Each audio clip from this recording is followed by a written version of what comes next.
Now, here's Tony Iannelli. We are back. We're talking smoking, its effect on you, its possible ban. Okay, so Tony, are you troubled by the fact that, in essence, that Bob's saying he doesn't really believe there's any real credible evidence that there is a negative impact and it's cancer? Well, you have to have a historical perspective. Before the invention of the cigarette rolling machine, lung cancer was almost non-existent. Within 20 years of cigarettes or tobacco products being introduced into any society, within 20 years, lung cancer rates start going up. It's proven here in the United States. It's been proven with devastating effect over in China also.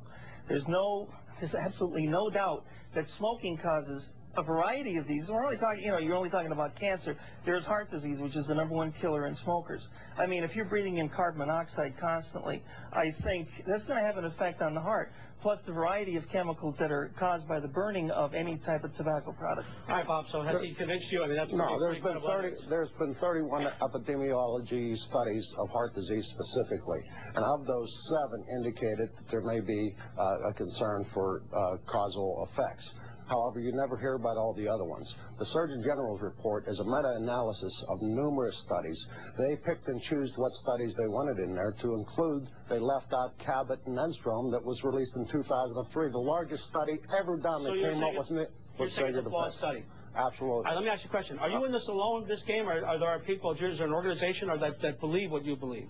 Oh, I represent a group of people that are smokers and non-smokers that believe in freedom and truth. Okay. And we oppose government siding with one group of citizens against another. Okay, very, very good point. Gene, you want to respond to that? Okay, maybe you don't. All right, Kelly, question I want to ask you real quickly. You're a business person. You're concerned, obviously, with the effects on business. So are you about, never mind what the facts are with respect to the health issue, your concern is about freedom, customer freedom. Is that correct? Right. I believe customers make the choice every day. And as a business owner, I understand that I have to give my customers what they want. And when I give them what they want, then they come in, and therefore I make money. Will this hurt your business? Absolutely. Let me ask the flip side. This has been enacted. Is it in Philadelphia? Or Manhattan? Philadelphia? Philadelphia. Okay. Have you heard any repercussions?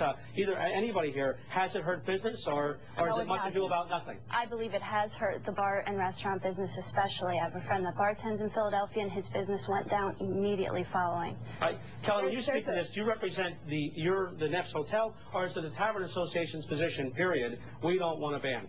I mainly represent myself in the Neff's Hotel. Okay, so the association hasn't taken a position? The association has taken a position that they are against a smoking ban in taverns. All right, Gene, I'm sorry, you want to jump in, I'll let you do that. There was a brand new study that was just released. I don't have the exact numbers in front of me right now, but it was just released. It was just published in the American Journal of Public Health that said that they compared bars in places where there were smoking regulations, and they showed in bars where there were no smoking regulations.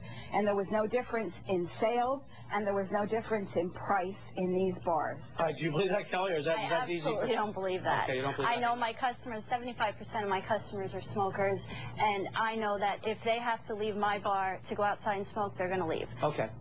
Tony, you go ahead, jump in. Basically, what you're trying to say is that your business is basically supported by people who smoke, so your food and your service have nothing to do with the fact people come into your restaurant. It all goes together. Well, how does it all go together? It's an environment, and they enjoy the environment where they can come in, eat, smoke, drink, do what they want, and I don't force them to come in. I wish I could force people to come in. Okay, so if we're talking about government regulations, there's been regulations against asbestos, benzene, all considered Class A carcinogens like secondhand smoke. So in other words, if you're saying if there's government interference, that if you had a place that had asbestos in it that was flaking off, then you would say the government has no right to tell me that I should do anything about it.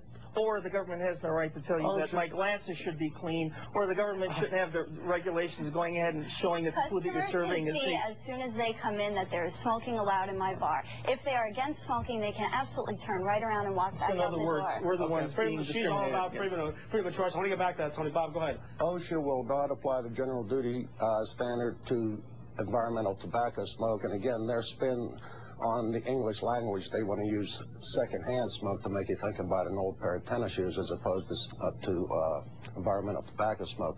OSHA will not apply the general duty clause because they say under normal conditions none of the permissible exposure limits of any of the components within the smoke would reach beyond the So permissible OSHA exposure does not limit. support their position? Is that what you're saying? That They don't is view correct. secondhand smoke as problematic? That's correct. Okay, I would like Go ahead, to- Gene, go ahead. In Pittsburgh last year, they did a clean indoor air study.